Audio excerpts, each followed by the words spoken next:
As you begin to wonder how easily change can begin before you even notice it starting, I wonder if you ever noticed how sometimes a seed planted long ago suddenly blooms when the sun hits just right.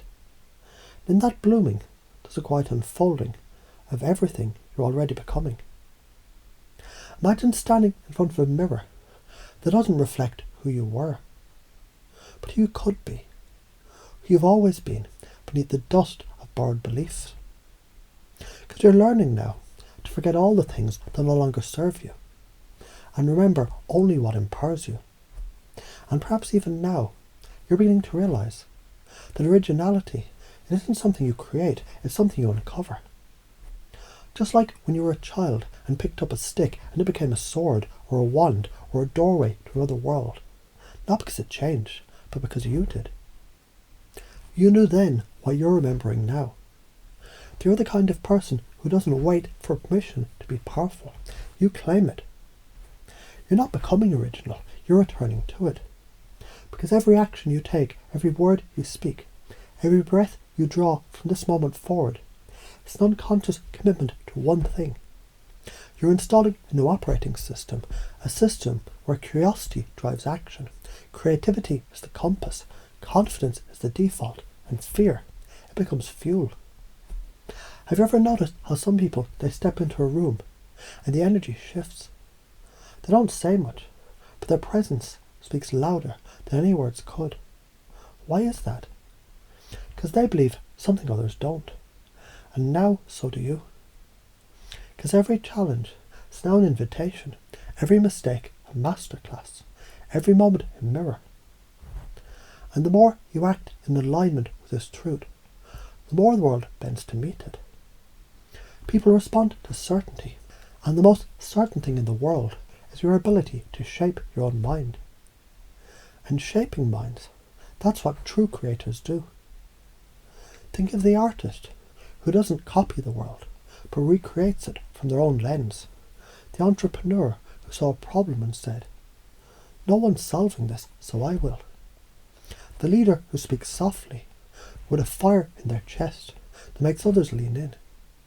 You're stepping into that now, because this is where creativity meets strategy, where boldness meets reflection, where playfulness becomes power. As you begin to notice how your unconscious is absorbing these patterns automatically, you might find yourself doing things differently without even thinking.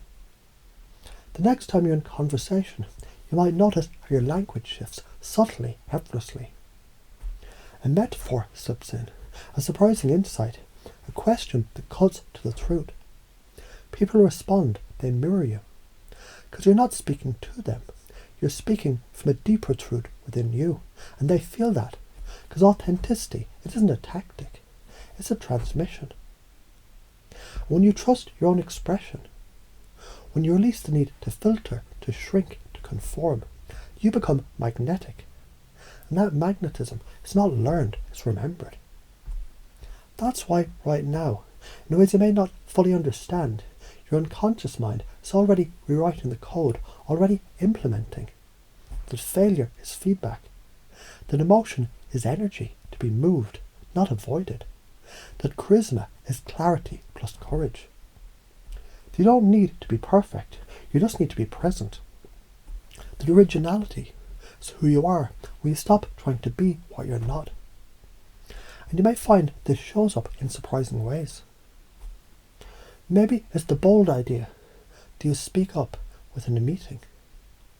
Maybe it's the new way you dress, walk or write. Maybe it's how people start asking you what changed. When you're just being more you than ever. Because when you stop performing, you start transforming. And when you act with belief, belief becomes action.